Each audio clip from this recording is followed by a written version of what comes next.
The Slumber Party Massacre 2. That's right, folks. We're back to the Slumber Party Massacre universe. I don't know why. I just needed something easy to watch. We were coming off a lot of hot button topics in the past couple episodes of Movie Tales. We've done a whole month of Spike Lee, and that puts you in a certain headspace. Last week we talked about The Seventh Seal, which is a film that really ruins me every time I watch it. So I need something easy, just to get back in the Halloween spirit. Pretty girls dancing while drunk with their tops off, and then blood. It's a tried and true formula that works all the time. And I figured let's return to this universe because, I don't know, I wasn't in the mood to watch A Nightmare on Elm Street. It's pretty much it. Do you remember when we talked about the Slumber Party Massacre, the first one? Of course you don't. I barely remember it. This movie opens up with you hoping you remember the first one, and we talked about that years ago, so I don't remember what happened in it. Valerie survived. I guess she was one of the main girls from the first movie. She was there at the party? There was a party, right? Because it was at a house? I remember because a girl was in a fridge. That's what I remember about the first movie. This one is about Courtney, and Courtney is Valerie's younger sister. She was kind of in the house when things were happening in the first movie, and Courtney is just old enough now to have a slumber party or whatever. I don't know. Valerie's locked up in an insane asylum because she went crazy thinking about the driller killer. The driller killer? What do they call him? The drill killer? It's not a drill, right? He's not actually using a drill. Either way, it's a different killer in this movie, but he still uses a drill. A guitar drill. We'll get into it. Forget Valerie.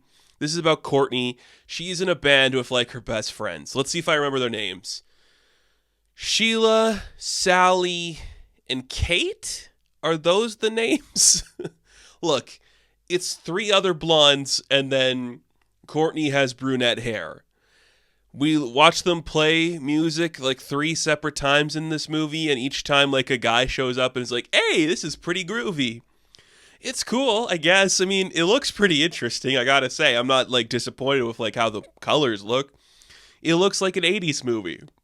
These girls look like they're from the 80s. These guys are assholes from the 80s. We're playing 80s music, driving 80s cars. The one girl, her dad bought a cabin or a condo or something, and they're going to go away to have a slumber party there for a weekend. And Courtney wants to go, but her mom's you shouldn't. We have to go see Valerie. And she's but it's my birthday. Mom, you always forget about me. So then she's able to go with her friends to this cabin. The entire time that's happening, she's having nightmarish visions about the person that attacked her sister's friends. But it's not the same guy. You have to remember that Courtney is a rock and roll girl. So she's envisioning this cool rocker guy in leather and big boots. And he's yeah, I'm shredding a guitar, but I'm going to kill you. Whoa! And you're okay. This is not a long movie, by the way. But we take a long time to get to the good stuff. If you want to spend a lot of time with these stupid girls in a vehicle, just being ooh, I got a naughty book to read. Ooh, we're going to have unsupervised fun for 2 whole nights. We're going to raid my dad's liquor closet.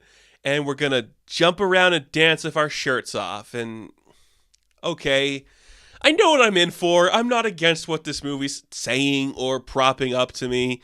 I know what I'm in this for the girls getting killed who look pretty, okay? That's why I wanted to watch this. The poster's pretty ladies in skimpy outfits being killed. I like that. I am for that. It is a thing about this genre that makes it interesting. And this doesn't change that formula in any way. Some stuff with the killer is a little bit different, but it feels very, inspired by A Nightmare on Elm Street in some capacity. We have, a bathtub scene. Which, I mean, look, you can't beat Freddy when it comes to that. But, hey, try it. I don't care. I mean, it works. We also get a couple of boys. So there's 7 characters in total. There's 4 girls. There's 3 guys. What are their names? There's... Jeff's the blonde one. He's, the dorky one. Who's, I guess, is, the normal, the everyday guy. You have TJ, who's the douchebag. He's hooking up with Sheila, or I think it's Sheila. And he's kind of like an asshole. Like when Courtney has like her traumatic nightmares and he's like, I'll help you relax. Pushes her into a pool so she might drown and die. And he's like, I'm sorry, I didn't think that would happen. I'm just a loser guy. I don't know. I'm just here to like look at some tits and just be a dick to all these girls. And like, they're going to sing their rock music, but I want to hump them. You know, just the worst guy you can imagine. The worst guy you can imagine. And then Jeff's just like a nothing guy. He's like a normal guy. And then there's like the overly hot guy who Courtney has a huge crush on. I think his name's like Matthew or Matt. And he's just like, what if like a hot guy was like a teenager? You know, like I don't know how old he's supposed to be. I think Courtney's 17, so they're like that age. I guess maybe one of them has to be 18 because like the character takes their top off, so they have to be 18. I don't know how that works. I'm just hoping it's normal. I know the actors are older, but don't be weird about this. So Courtney has dreams about like Matt and just wants to like hook up with him. Like we see so many of her dreams and it's like, oh, this hot guy's just coming towards me. And then when they're playing like in her dad's garage and like Matt just shows up, he's like, all right, these girls are rocking. This is pretty cool. They're nothing characters. But again, you're not here for the something characters. You're here to watch these losers get killed. That's what we're here for. If you're here for like the dramatic tension, there isn't any. Courtney has nightmares. She starts envisioning this driller killer coming after her all the time. To the point it ruins everybody's vision of her. And they're like, you're ruining our weekend, Courtney. Get your shit together, girl. Eventually, like, one of their friends, like, leaves the house because she wants to get, like, lipstick or, like, look prettier because she has, like, a pimple. And Courtney's like, I think she's fucking dead. I had a dream that she died, and the garbage disposal is making weird noise. So they call the police, and it's perfect when the police are just terrible because these police are just fucking awful. They're like, You kids are terrible. I don't know what the hell your friend is smoking, but I don't want it in my town. So when you're done, whatever you're doing here, get out of my town. I'm not coming back for any reason to help you. Just foreshadowing we could call the police and they're not going to show up. But I think it's Sally. She comes back so she's not dead. Nobody's dead yet. You know, like the first kill doesn't start until Courtney and Matt are like hooking up in a bed and she's never gone all the way with a guy before. And that's when, like, he's going to, like, take his shirt off and then a drill comes through his chest to kill him. And that's the first kill. And look, I love the way this killer looks. It is just so rock and roll, leather daddy energy. Look at this insane guy just screaming, shredding a guitar, dancing in every house he's a part of.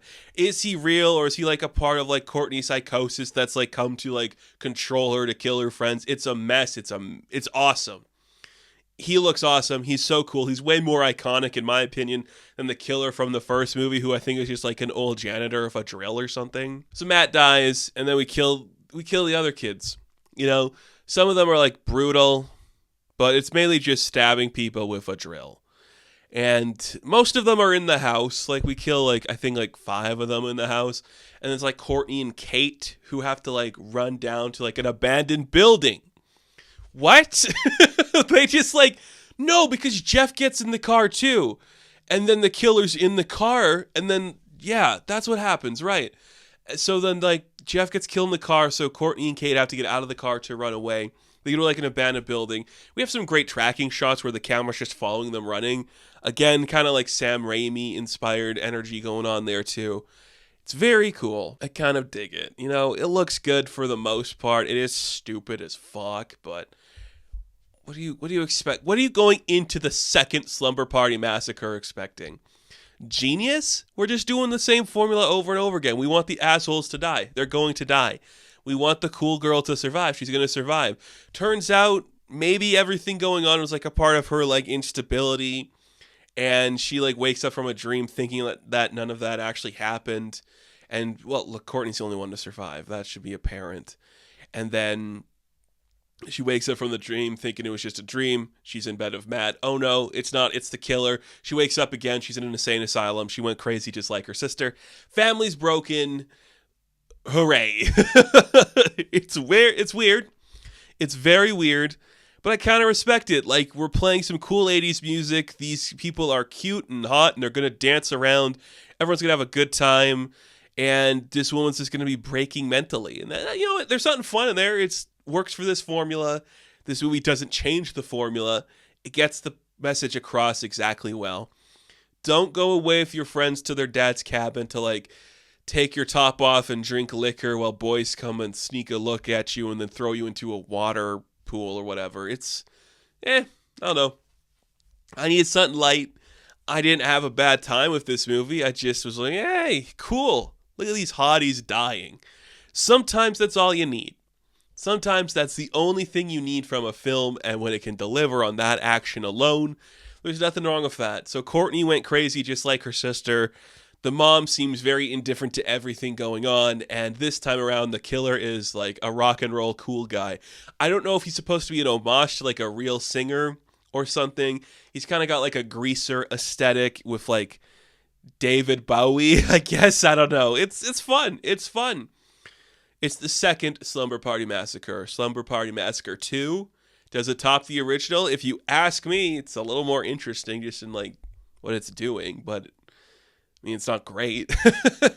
That's going to do it for this episode of Horrific Tales. Now, thank you all for watching this video. Be sure to like and subscribe to the channel. As always, you can check me on Instagram, TikTok, and Twitter. And of course, I will catch you in the next one. Have fun. Stay safe. Good luck.